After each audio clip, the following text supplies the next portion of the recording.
जिस काम के आगाज का फैसला मैंने जेल में रहकर किया था और मैं उन हुक्मरानों को कहना चाहता हूँ, तुम्हें फिर मौका मिला तो आजमा लेना। तुमने हमें जेल में बंद किया था, मुझे कड़ियां पहनाई थी और मुझे कड़ियां पहनाकर तन्हाई में रखा था और तन्हाई में रखकर मेरी मुलाकात पर तुमने पाबंदी लगाई थी। मुझे वो वक्त याद है जब मेरे बच्चे कराची से मुझे मिलने के लिए गए थे और जिस दिन मेरी मुलाकात थी उस दिन जेल से मुझे निकाला गया और निकालने के बाद कहा आपको फैसलाबाद ले जाना है। उनसे मैंने कहा मेरे बच्चे आए हुए, उनने आज मुझसे मुलाकात करनी है। उनने कहा हमारे पास मुलाकात की पर्ची नहीं है, बल्कि हमारे पास आज आपकी समाअत की पर्ची है। बिस्मिल्लाहिर्रहमानिर्रहीम।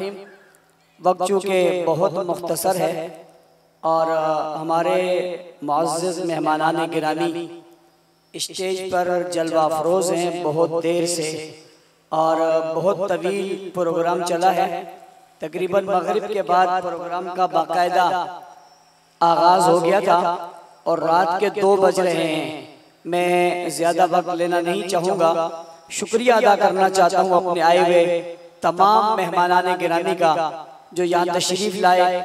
हमारे इस जामिया के सालाना इज्तिमा में उनने हमारी हौसला अफजाई फरमाई और यहाँ लंबे सफ़र करके यहाँ आए हैं। मैं उन सब का मशकूर हूँ, बिलखुसूस कायदे अहले सुन्नत हज़रत अल्लामा मौलाना मोहम्मद अहमद लुधियानवी साहब, जन्नत सेक्रेटरी अहले सुन्नत वल जमात हज़रत मौलाना अब्दुल खालिक रहमानी साहब, हज़रत अक़दस हज़रत अल्लामा मसूदुर रहमान उस्मानी साहब, भाई रेहान महमूद ज़िया साहब, इसी तरह हमारे सिंध के कायद जनाब मौलाना सनाउल्लाह हैदरी साहब, मौलाना अब्दुल जब्बार हैदरी साहब, मौलाना अब्दुल्ला सिद्दी साहब, भाई सिकंदर शाह साहब, अब्दुल करीम मरी साहब और बलूचिस्तान से हमारे तशरीफ लाए हुए हज़रत मौलाना रमज़ान मेंगल साहब, मेरे उस्ताद मोहतरम हर दिल अजीज शख्सियत हज़रत मौलाना डॉक्टर मंजूर मेंगल साहब यहाँ तशरीफ़ लाए और बहुत मसरूफियात के बावजूद उनका शुक्रिया अदा करता हूँ। बिलखुसूस हमारे हर दिल अजीज़ और हमारे सरपरस्त हमेशा सरपरस्ती करने वाले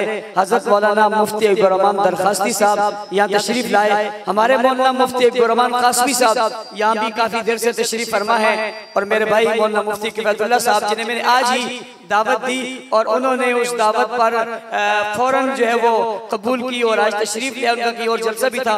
मैं उनका शुक्रिया भी अदा करता हूँ। लेकिन मैं इसके साथ साथ इन तमाम मेहमानों के शुक्रिया के साथ अगर अपनी जमात कराची का शुक्रिया अदा करूँ तो ज्यादती होगी जिनने लम्हा ब लम्हा इस प्रोग्राम की निगरानी की। अल्लामा रबनवाज हनफी साहब, अल्लामा ताज मोहम्मद हनफी साहब, भाई सलीम खत्री साहब, हमारे जिले के सदर सैयद मोहिद्दीन शाह साहब और हमारे हर दिल अजीज स्टेज सेक्रेटरी और प्यारे दोस्त हज़रत मौलाना शफ़ी शाह बुखारी साहब और मौलाना आदिल उमर साहब और मैं अपने जामिया के इंतजामिया जिसने भरपूर कई दिनों से मुसलसल मेहनत की, मौलाना शुएब साहब, मौलाना सिद्दीक साहब, मौलाना वसीम साहब, मौलाना इमरान साहब और मुफ्ती जनाब मौलाना बिलाल साहब और मुफ्ती सईद साहब और इस तरह तमाम असातिज़ा किराम जिन्होंने भरपूर मेहनत की, मौलाना सलीमुल्लाह बिन हाज साहब इनने मेहनत की और प्रोग्राम को सजाया। उन्हें शाबाश भी देता हूँ, खराज तहसीन भी पेश करता हूँ। हमारे तखस्सुस के उलमा मौलाना मुफ्ती सलीमुल्लाह हैदरी साहब और हमारे मौलाना हैदरी साहब, शकील हैदरी साहब और दीगर उलमा जिन्होंने मेहनत की और कोशिश की, उन सबको भी मुबारकबाद पेश करता हूँ। और मैं अपने तखस्सुस के उन तलबा को जो 45 की तादाद में थे,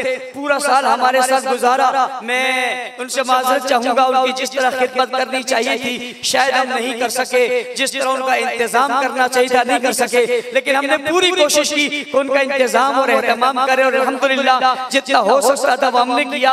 या आखिरी दिन का मरहला तो सबने देख लिया। हज़रत कायदे मोहतरम फरमा रहे थे कि सारे मुल्क में जो है वो महंगाई और परेशानी है और यहाँ हम देख रहे हैं बड़ी खुशहाली है, लिफाफे भी दिए जा रहे हैं और बड़ी बड़ी किताबें भी दी जा रही है। मैं समझता हूँ ये भी इनके लिए कम है, हम ज्यादा देते लेकिन जितना हमसे हो सका हमने दिया। इसी तरह हमारे दौरे मौकूफ अलैह के तलबा जो हमारे साथ रहे और वो ऊला से हमारे साथ चलते आ रहे हैं, चलते चलते यहाँ तक पहुँचे और आइंदा साल उन्होंने दौरा हदीस भी हमारे यहाँ पढ़ना है। उनकी भी हम बहुत खिदमत नहीं कर सके लेकिन जितना हो सका उनकी भी खिदमत की। मैं उनसे भी और अपने मदरसे के उन तमाम तलबाए किराम से जिन्होंने पूरा साल हमारे साथ गुजारा, हम उनकी भरपूर खिदमत नहीं कर सके, माजरत चाहूंगा।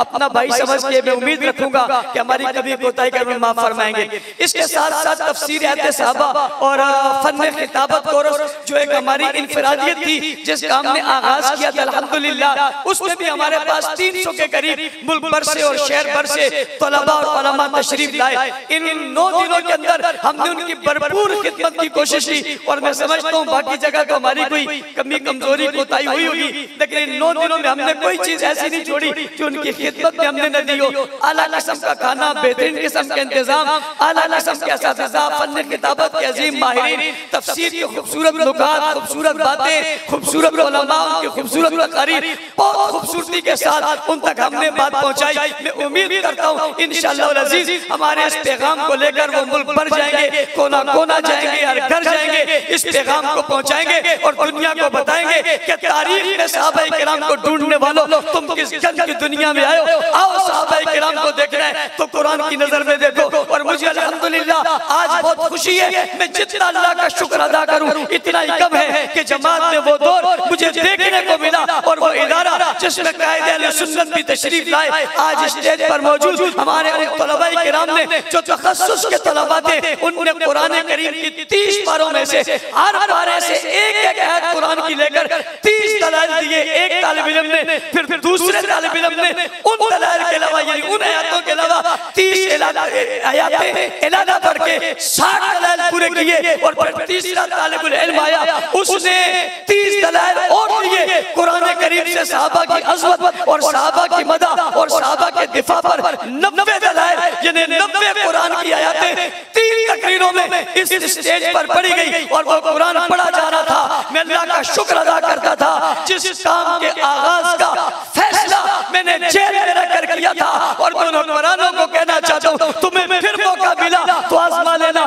तुमने हमें जेल में बंद किया था, मुझे कड़ियां पहनाई थी और मुझे कड़ियां पहनाकर तन्हाई में रखा था और तन्हाई में रखकर मेरी मुलाकात पर तुमने पाबंदी लगाई थी। मुझे वो वक्त याद है जब मेरे बच्चे कराची से मुझे मिलने के लिए गए थे और जिस दिन मेरी मुलाकात थी उस दिन जेल से मुझे निकाला गया और निकालने के बाद कहा आपको फैसलाबाद ले जाना है। उनसे मैंने कहा मेरे बच्चे आए हुए उनने आज मुझसे मुलाकात करनी है। उनने कहा हमारे पास मुलाकात की पर्ची नहीं है बल्कि हमारे पास आज आपकी समाअत की पर्ची है, आपको फैसलाबाद की अदालत में पेश करने। मैं जेल के दरवाजे पर आया और जब मैंने दरवाजे से बाहर नजर पड़ी तो मेरा बेटा और बेटी मेरे सामने खड़े थे और सामने खड़े होकर मुझे पुकार रहे थे। मैं बेबस था, मेरे हाथ में हथकड़ी थी और मेरी ज़बान खामोश थी, मुझे बोलने नहीं दिया जा रहा था। मैंने कहा चलो मिलने तो दो, मैं सलाम कर लेता हूँ और सलाम करने के बाद फिर मैं चला जाऊंगा। उनने कहा इस बात की भी इजाजत नहीं है। मुझे जल्दी से पकड़ा, गाड़ी में डाला, दरवाजा बंद कर दिया। मैंने खिड़की से यानी जो सुराख है उनसे एक नजर अपने बच्चों के चेहरों पर डाली तो मुझे दिल में लगा कि शायद मुझे दुख हो रहा है। तो मैंने उसके जवाब में अपने ज़मीर से कहा और अपने दिल से कहा किस बात पे नाराज हो रहा है, तुझसे मेरे सामने बच्चे नहीं मिले तो क्या हुआ? क्या बिलाल से ज्यादा तकलीफ तेरे ऊपर आ गई है जिसे तपती देर पर लिटाया गया था? क्या नवाज से ज्यादा तकलीफ तेरे ऊपर आ रही? कोई मसला नहीं, आज नहीं तो कल मिलूंगा और अगर यहाँ नहीं मिल सका तो अल्लाह के फजल से जन्नत में मिलूंगा। इन्होंने हमें वहां बंद किया। मैंने वहां कैद तन्हाई में सोचा, सोचने का मौका मिला।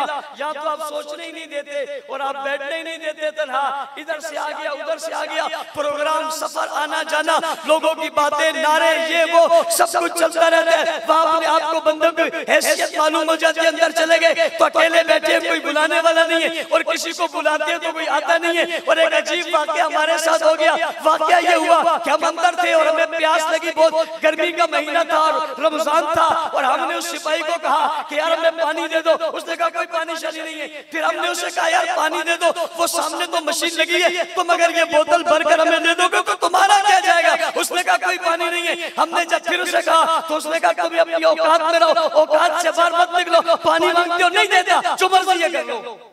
जब उसने ये कहा तो हमारे 2 दोस्त मेरे साथ थे, वो गुस्से में आ गए। मैंने कहा गुस्से में मत आओ, इसने बात सही की है, इस शख्स ने बात सही की है। हमारी औकात इतनी है कि हमें कोई पानी ना दे, ये जो इज्जत मिलती है ये सहाबा की करामत है। औकात हमारी यही है कि हमें कोई पानी भी ना दे, हैसियत हमारी यही है कि हमें कोई पूछे ही ना। अगर दुनिया आज हमारी बात करती है या हमारी बात का मान रखती है या हमारी बात में लाखों लोग आते हैं, कमाल हमारा नहीं है, कमाल तो मोहम्मद के यारों का है जिनका नाम